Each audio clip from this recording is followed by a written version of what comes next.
Hiya, here we are at METALGODS Festival and I'm with the Self-Titled. How are you guys? All good. And you're due on not soon, isn't it? About 20 minutes, I think. After Death Valley. Death Valley, right, okay. Running a bit behind now, I think. Right, okay. More drinking time. Beforehand? I'll have it. And plenty after? Of course. So where are you playing after today? Oh, we're Bexley, down outside of London next weekend. So you're back down that way again? Yeah, a bit nearer home. A bit nearer home, yeah. It's a bit of a trek for you, It's a bit of a trek, but we enjoy it. Yeah, it's all about getting out there and getting your music seen, isn't it? That's right. So do you, with gigs, places you play, do you prefer big venues or small intimate venues? What do you prefer? Oh, the bigger venues, I'd say. Yeah. The bang comes across a bit on the bigger venues, I think.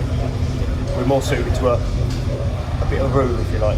Right. He's nodding. And you agree? He's the one who's going to be jumping around. I just agree with everything you say. I'll mute over there. That's fair enough. I didn't say that. And so after that, you got more gigs planned for the rest of the year, or? Yeah, we've got loads of gigs. Busy. Yeah, very busy. Playing All-Fest, Bulldog Bash. Where are we playing? Rock Metal Circus. Rock Metal Circus. Out the Ashes. Doing a 3-day tour of Wales. Yeah, all over. Excellent. 19, 20, over 20 gigs. Yeah, got Birmingham, Manchester, Sheffield. Yeah. All up and down the country, yeah. So hopefully we shall. It starts today, really, because it's the first. Yeah, it's the first one of a busy. It's the beginning. Yeah. I mean, for some reason known as festival season and more gigging season, isn't it? Everybody's out and about enjoying themselves. It's the time of year, isn't it, for it? Yeah, as long as we get the weather. Yeah, well, you never know this country, do you? No, this is very true. And so, will you have time to do any more writing and recording? Have you got anything in the pipeline? Yeah, we have. We're writing at the moment. We've got like 9-10 songs written. We're looking to record at the end of the year. Record our second album for release at some point next year. Backed up with a video and tour, a couple of singles. So we're looking. So the rest of this year is just mainly gigging, writing a new album, and then look at early next year for recording, and next year to hit it. Right. Okay. So, would you like to see your album on download, CD, vinyl, or tape, or a mixture of all of them? All the way with all things, we've done everything. With our first album, we've got Defaced. It's on everywhere. It's on iTunes. It's on Amazon. You can download it on the site.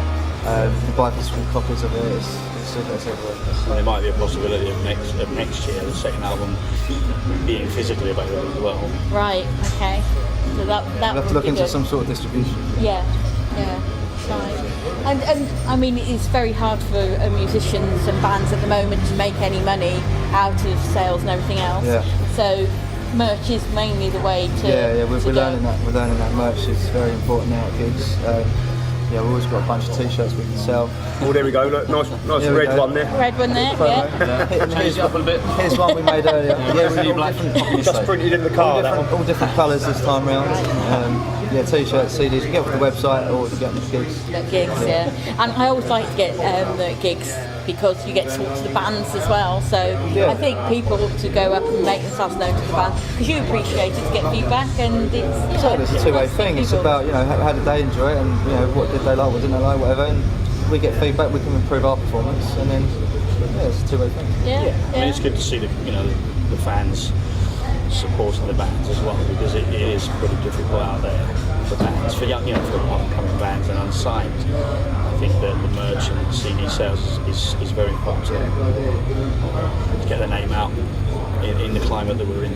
Yeah, I mean, there has been something in the news recently, and there is a petition out there. I don't know whether you've seen it, where they're trying to bring in a new law that if somebody moves to a live music venue, if they complain, then the venue can get shut down or stop playing live music.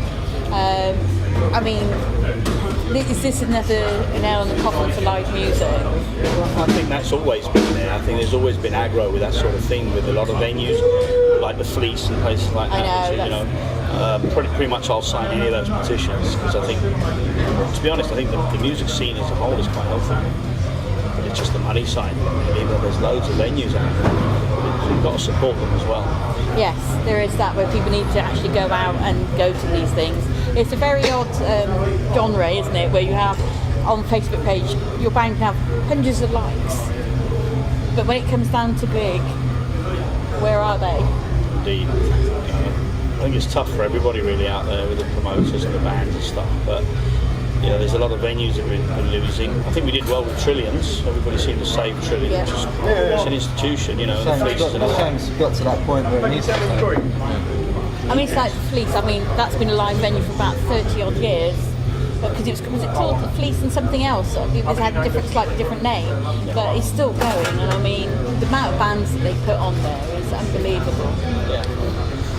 I think the whole scene's difficult. That's a topic of mine which gone for hours. Don't get me started. Don't get me started on that one. Miss our set. Your batteries would be dead for time, isn't it? That's one of the reasons why we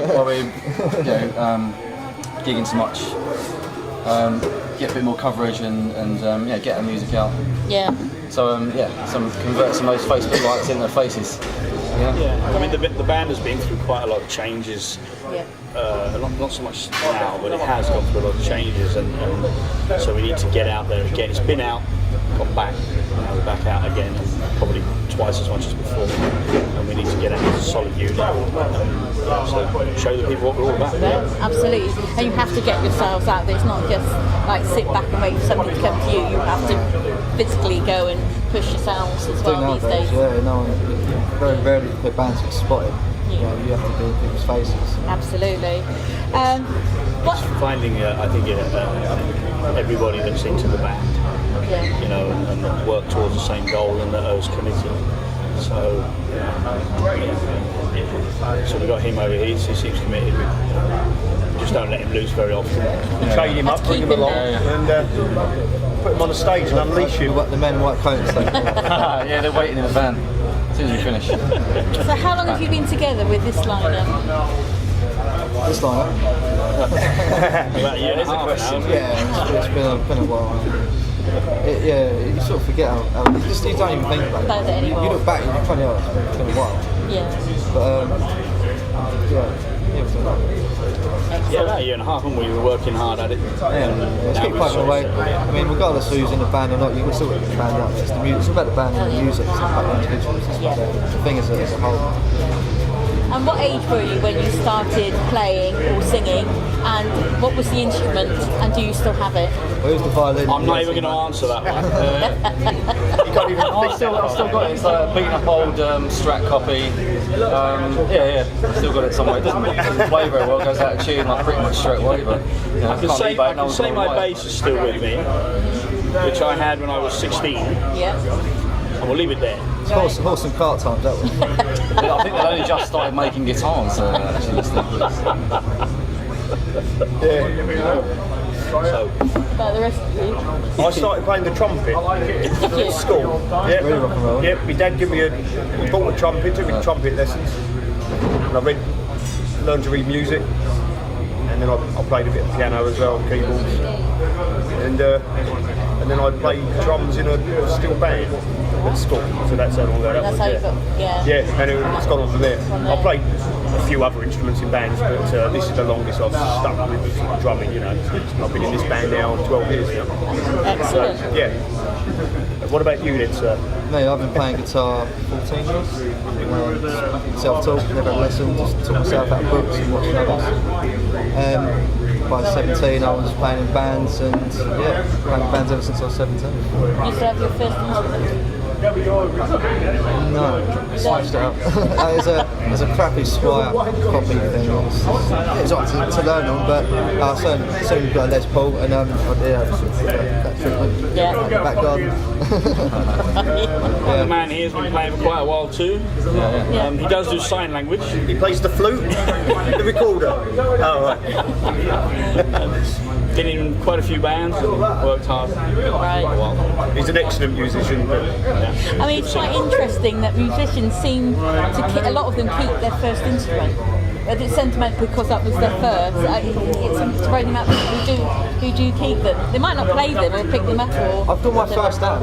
My first little amp was a little 1.6 watt Marshall stack. It was a tiny little one, and I still have that to this day.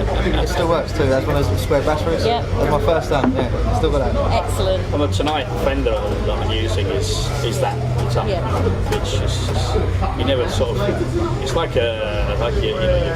your wife who sort of just goes everywhere with you. I'm sure she'll be chuffed. I always ask a random question. Marmite, love it, hate it. I like it, yeah. I like Marmite, yeah. Can't get enough of it. Yeah, like Wow, Hey, it's the first we're the Marmite time. team. Clean sweep. Marmite.